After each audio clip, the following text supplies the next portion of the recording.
तो आज हम जिस कहानी को समझने वाले हैं उसका नाम है आरव और फुसफुसाते जंगल का रहस्य। अब ये कहानी ना एक ऐसे सफर की है जो शुरू तो होती है एक मामूली खजाने की खोज से, लेकिन खत्म होती है एक ऐसे मोड़ पर जिसकी किसी ने कल्पना भी नहीं की होगी। तो चलिए कहानी में और गहरे उतरते हैं। ये जो लाइन है ना, इसी में पूरी कहानी का आप कह सकते हैं राज छिपा हुआ है। ये हमें सोचने पर मजबूर कर देती है कि भाई आखिर उस लड़के को खजाने के अलावा ऐसा मिला क्या। कहानी की शुरुआत होती है एक लड़के से जिसका नाम है आरव। उसे अपने दादाजी की एक बहुत पुरानी डायरी मिलती है और उसके अंदर एक पुराना नक्शा, और बस यहीं से उसका ये अनोखा सफर शुरू हो जाता है। देखिए, ये कोई ऐसा वैसा नक्शा नहीं था, ये तो एक पारिवारिक विरासत थी। एक ऐसा राज था जिसे पीढ़ियों से संभाल कर रखा गया था और जो किसी बहुत ही अविश्वसनीय खजाने का रास्ता दिखा रहा था। तो वो नक्शा हाथ में लेकर आरव जंगल में कदम रखता है और यहीं से उसके सफर की जो असली चुनौतियां हैं वो शुरू होती हैं। अब देखिए, आरव के सामने मुश्किलें एक एक करके बढ़ रही थीं। सफर की शुरुआत हुई जंगल की अजीब डरावनी आवाजों से, जो बस एक अनजाना सा डर था। पर बहुत जल्द उसे असल मुश्किलों का सामना करना पड़ा, जैसे कि एक तेजी से बहती हुई नदी। ये हिम्मत का एक बहुत बड़ा पल था।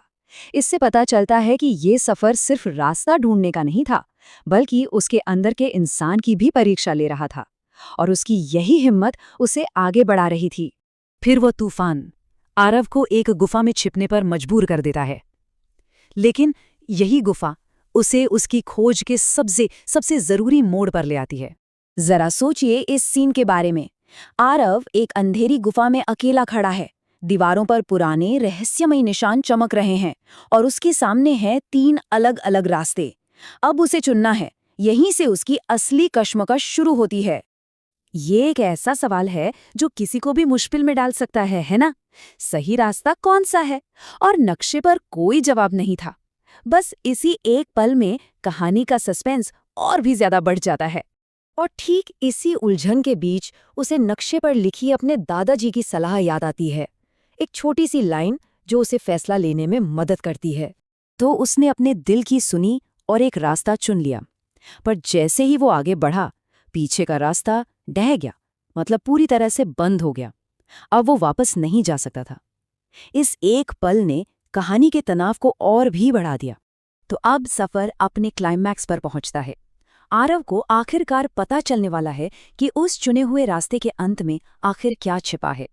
दरवाजा खुलता है और उसकी आंखों के सामने सोने और हीरों का एक बहुत बड़ा ढेर था।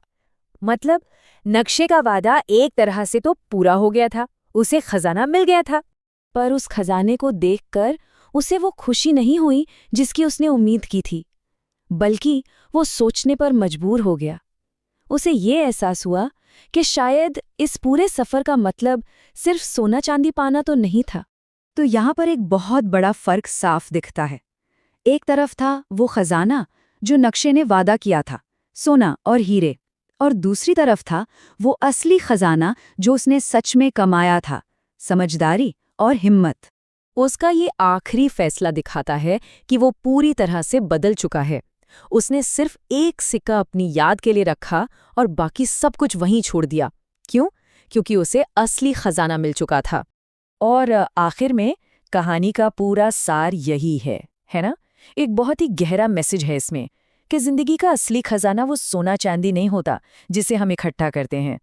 असली खजाना तो वो समझ और हिम्मत है जो हमें सफर के दौरान मिलती है।